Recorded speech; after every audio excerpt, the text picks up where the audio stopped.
Hello everyone, আসসালামু আলাইকুম। কেমন আছেন সবাই? আশা করি আল্লাহর অশেষ রহমতে ভালো আছেন, সুস্থ আছেন।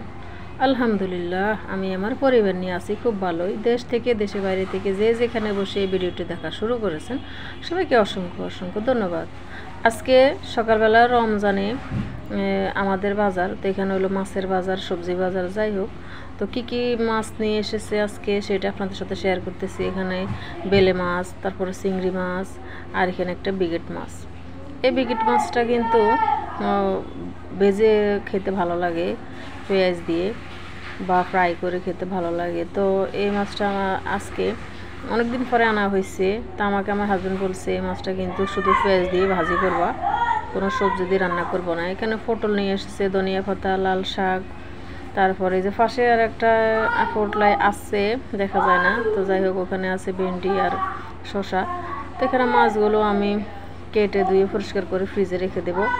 আজকে সকালে এই কাজটাই করব। মাছের বাজার নিয়ে এসেছে, এই মাছগুলো কাটতে কিন্তু অনেকটা সময় লাগবে। ছোট মাছ, বেলে মাছ, আর এই যে বিগেট মাছ, এটা কিন্তু কেটে নিয়ে এসেছে। এখন দুইয়ের ভাগ ভাগ করে রেখে দিব। যত পিস রাখলে আমার সুবিধা হবে বা প্রয়োজন যত পিস, অত পিস করে আমি প্যাকেট করে রেখে দেব ডিপ ফ্রিজে।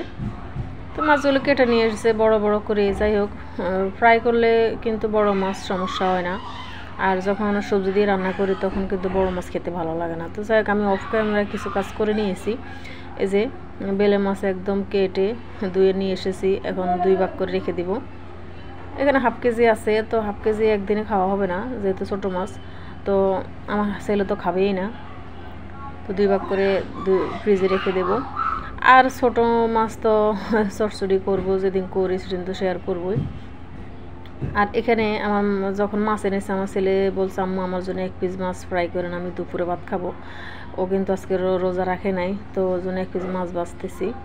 আর এখানে লাল শাক আমি বেছে নেব, তারপরে ধনিয়া পাতা বেছে নেব। এগুলো বেছে কুটে যে যে সুবিধা করার ওটা করে নেব আর কি, রান্না করার আগে। তো এই কাজগুলো আমি আজকে সকালেই করেছি রমজানে।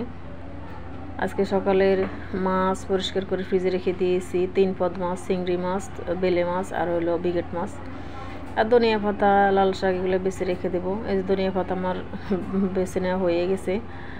আর বিগেট মাছ ধুয়ে পরিষ্কার করে একদম ফ্রিজে রেখে দিয়েছি অফ ক্যামেরায়, এটা ক্যামেরা বন্দি করি নাই। আর এটা হলো একদম বিকালবেলার থেকেই আমি ভিডিওটা আর করি নাই। এটা হলো একদম ইফতারের পরে। তা আমার হাজব্যান্ড কিন্তু মসজিদে গেছে নামাজ পড়তে, ইফতার সেরে। তো আসার জন্য আমার জন্য এই যে একটা মাঠা নিয়ে এসেছে, রাজধানী। এই মাঠাটা কিন্তু আমার কাছে অনেক ভালো লাগে। আমার হাজব্যান্ডও খায় না, আমার ছেলেও খায় না, তো এই জন্য ছোট্ট একটা মাঠার বোতল নিয়ে এসেছে।